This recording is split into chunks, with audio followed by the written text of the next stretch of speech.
il nous montre que quand Christ est venu dans le monde, les hommes ne l'ont pas reconnu. Alléluia. Parce que s'il avait reconnu, il n'allait pas le crucifier. Alléluia.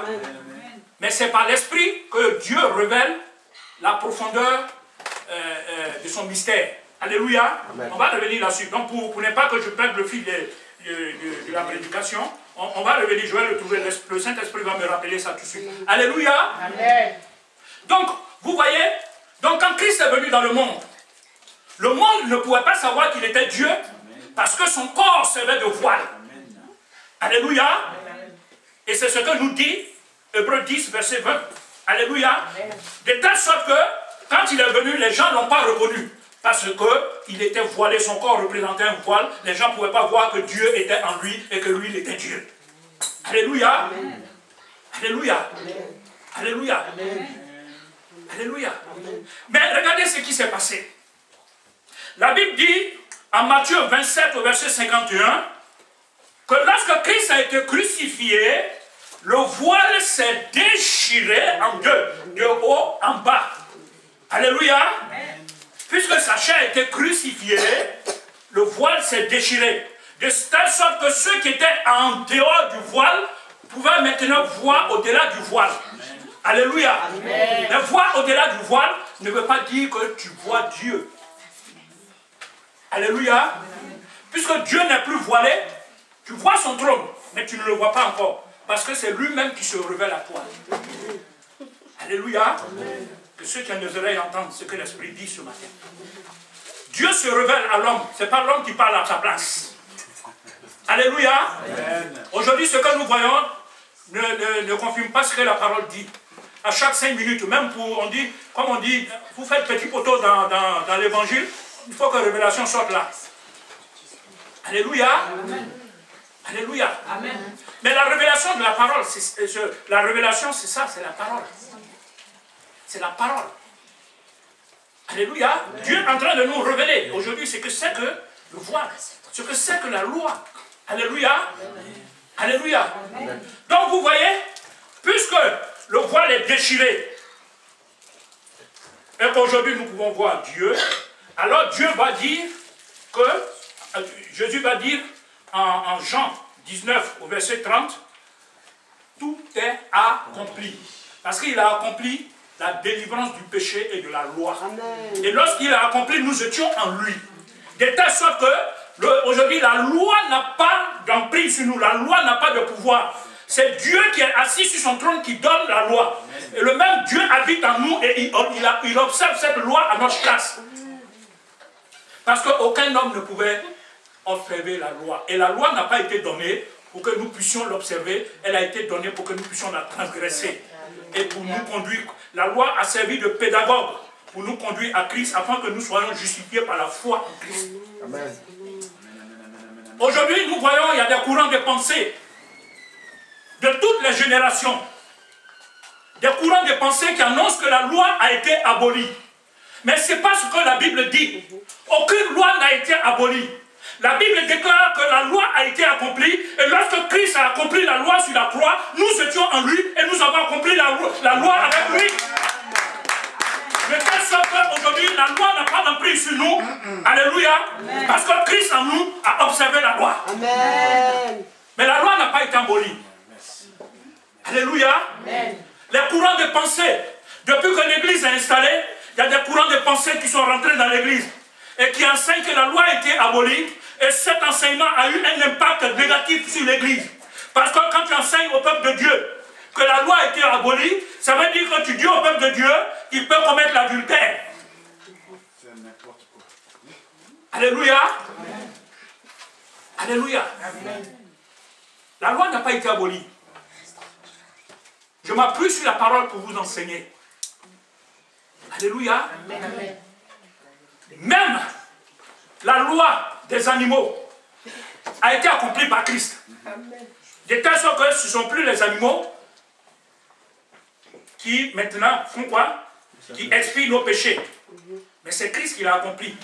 Les animaux c'était de façon momentanée, ils le faisaient chaque année. Christ, la Bible dit c'est définitif, elle est éternelle. Le sacrifice qu'il a accompli sur la croix est éternel. Il n'y a plus un deuxième sacrifice. Alléluia. Alléluia. Alléluia. Il ne couvrait même pas. Alléluia. Oui, c'est vrai qu'il couvrait. Alléluia, mais il n'expiait pas. Alléluia. Alléluia. Alléluia. Donc vous voyez, la loi n'a pas été abolie. Alléluia. La loi n'a pas été abolie. Elle a été parfaitement accomplie par Christ. Et lorsque Christ a accompli cette loi, nous l'avons accomplie avec lui, puisque nous étions en lui. Alors il peut dire maintenant en Matthieu 6 au verset 14 que le péché n'a plus de pouvoir sur vous, parce que vous n'êtes plus sous la loi mais sous la grâce. Parce que Christ l'a accompli et nous étions en lui. Donc la loi n'a plus de pouvoir sur nous, parce que cette grâce qu'on appelle Christ l'a accompli pour nous. Alléluia. Amen. Alléluia. Amen. Alléluia. Amen. Donc aucune loi, mes frères et sœurs, n'a été abolie. Aucune loi. Alléluia. À la seule différence, c'est que la loi aujourd'hui n'a pas de pouvoir sur nous. Mais elle n'a pas été abolie. Parce que la Bible déclare en Matthieu 5, à partir du verset 18, que avant que le ciel et la terre aient passé, ni un seul iota, ni un seul trait de la lettre ne sera supprimé. Mais le ciel et la terre ne passeront qu'à la fin des temps. Donc ça veut dire que la loi est toujours en exercice. Mais la seule différence, c'est qu'aujourd'hui, on n'a plus de pouvoir sur nous, parce que Christ l'a accompli. Et lorsqu'il l'a accompli, nous étions en lui, avec lui. Alléluia, et lui en nous. Alléluia. Alléluia. Voilà ce que dit la Bible. Alléluia. Mais aujourd'hui, c'est courant de pensée négatif qui enseigne que la loi a été abolie. Oh non, la dîme n'est plus d'actualité. Oh, ceci n'est plus d'actualité, c'est dans l'Ancien Testament. Mais si l'Ancien Testament avait été aboli, vous croyez que Dieu l'aurait mis dans la Bible pour que nous puissions nous appuyer là-dessus? Il l'aurait lui-même annulé et nous allons suivre seulement la nouvelle alliance. Mais s'il a mis dedans, c'est parce que la nouvelle alliance, le Nouveau Testament, révèle l'Ancien Testament et l'Ancien Testament annonce la venue du Nouveau Testament. Amen, amen. Ainsi, il a dit, je ne suis pas venu abolir la loi et les prophètes. Tout ce que les prophètes ont annoncé, Christ les a accomplis. 80 à 85% de toutes les prophéties qui parlaient de Christ ont été accomplies par Christ. Il nous reste peut-être 20% qui seront accomplis lorsqu'il vient, lors de sa seconde venue. Alléluia. Amen. Il a accompli les prophètes et il a accompli la loi. Parce qu'aucun homme ne pouvait accomplir cette loi. Alléluia. Amen. Et puisque Dieu n'est pas un gouvernement humain pour abroger les lois, alléluia, amen, il a dit, ma loi ne sera pas abolie, il faille que cette loi soit accomplie. Alléluia. Amen. Et puisque personne ne peut l'accomplir, alors je vais vous mettre en Christ et vous allez l'accomplir avec lui. Et c'est ce qu'il nous dit, 1 Corinthiens 1, verset 30, que quelqu'un le prenne. Regardez ce qu'il dit. Il nous fait comprendre que c'est Dieu qui nous a mis en Christ. Alléluia. Amen. Alléluia. 1 Corinthiens 1, verset 30. Alléluia. Vas-y. Alléluia. 1 Corinthiens 1, verset 30. Que le verset 30. Par lui, vous êtes unis au Christ, qui est devenu pour nous cette sagesse qui vient de Dieu. En Christ, en effet, se trouve pour nous l'acquittement, la purification et la libération du péché. Amen. Amen. Amen. Amen. Amen. Il dit quoi? Qui a une autre version? Ouais. Il dit, vas-y. Il dit la parole de Dieu. Il dit, or c'est par lui que vous êtes en Jésus-Christ. Amen. Lequel par Dieu a été fait pour nous sages, justice et sanctification et rédemption. Amen. Il dit, c'est par lui que nous avons été mis en Christ. C'est par Dieu que nous avons été mis en Christ. Alléluia.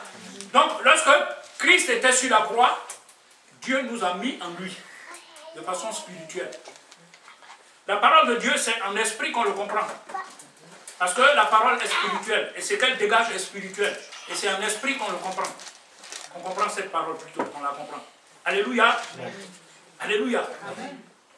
Puisque Dieu nous a mis en Christ, tout ce qu'il a accompli est aussi la nôtre. C'est pourquoi qu'il va nous dire en Éphésiens 1 au verset 3 que Dieu nous a donné, nous a bénis de toute bénédiction spirituelle dans les lieux célestes en Jésus-Christ. Alléluia. Amen. Mais quand Christ a accompli la loi, la Bible dit qu'il est passé par l'ensevelissement. Il n'est pas resté dans le tombeau. Il est ressuscité le 3e jour. Amen. Alléluia. Amen. Mais lorsqu'il est ressuscité, il est ressuscité avec nous. De telle sorte qu'aujourd'hui, alléluia, Amen. Par cette résurrection, la vie de Christ et notre vie plaît à Dieu. Parce que la loi aujourd'hui ne peut pas nous accuser du péché. Alléluia. Amen. Alléluia. Amen. Alléluia. Amen. Notre vie est agréable. Mais quel est le but? Quel est le but? Pourquoi Dieu a voulu que nous accomplissions, que nous soyons en Christ pour accomplir la loi? Alléluia. Amen. Pourquoi? Et ça, la réponse est dans Romains là. Lisez bien, au verset 4 même surtout. Alléluia. Et le résultat est à la dernière phrase. Il dit quoi?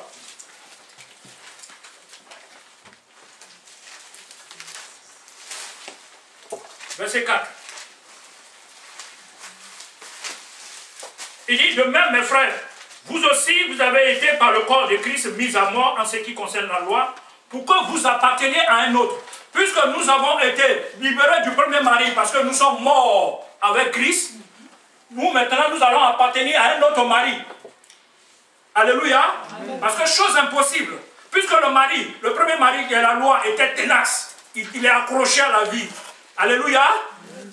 Et tant qu'il ne meurt pas, nous ne pouvons pas partir. Nous ne pouvons pas nous libérer de sa loi.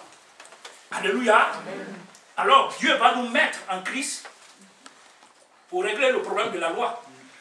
De telle sorte que quand Christ est mort, nous sommes morts avec lui. De telle ensuite nous sommes dégagés de la loi. Amen. Alléluia. Amen. Pour appartenir à un autre, c'est-à-dire à Christ. Amen. Alléluia. Amen. Alléluia. Alléluia. Amen. Il dit, appartenez à un autre, à celui qui est ressuscité des morts, afin que nous portions des fruits pour Dieu. Parce que si nous étions sous la loi, il était impossible de porter des fruits pour Dieu. Donc le but, c'était que nous puissions être dégagés, libérés de la loi, pour qu'en Christ, nous puissions porter des fruits pour Dieu. Voilà le but de notre délivrance de la loi. Alléluia. Amen. Mais regardez, je vais finir bientôt. Regardez ce que Paul dit au verset 24 à 25 de Romains 7. Il dit quoi? 24 à 25. Il dit, misérable que je suis, alors qui me délivrera du corps de cette mort? Mais grâce soit rendue à Dieu par Jésus-Christ notre Seigneur. Alléluia. Amen. Je vais vous expliquer pourquoi Paul a crié qui me délivrera du corps de cette mort. Vous savez, au temps des Romains, lorsque Paul écrivait ce passage, à l'époque, les Romains, lorsque quelqu'un venait à tuer quelqu'un, un meurtrier venait à tuer quelqu'un, il prenait le corps de la victime, de celui que tu as tué. Il t'attachait bras contre bras, pied contre pied, tête contre tête, corps. Donc le mort était attaché à toi, jusqu'à ce que tu meures. Partout où tu allais, ce corps-là était comme un fardeau.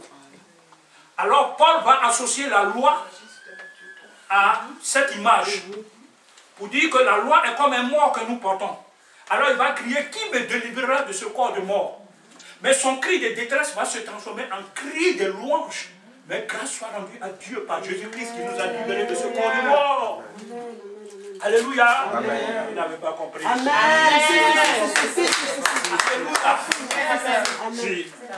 Alléluia. Alléluia. Alléluia. Voilà l'image que Paul prêchait beaucoup avec beaucoup d'images. Tout ce qu'il faisait était imagé. Et c'est le Saint-Esprit qui nous permet de percer le mystère de cette image.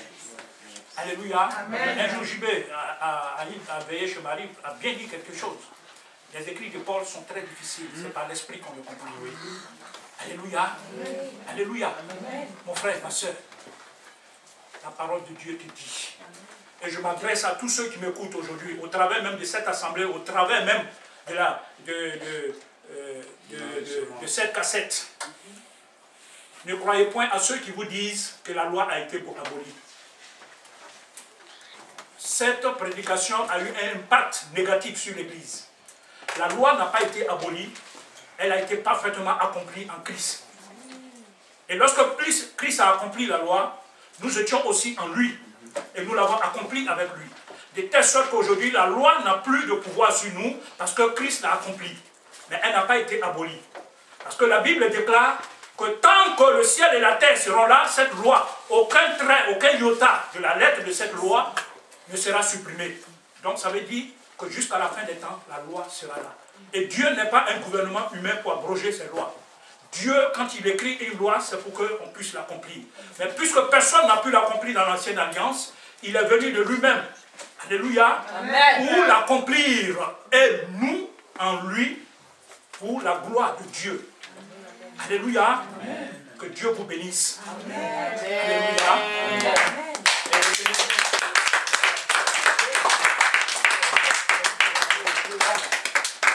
Ça vous a fait du bien? Amen.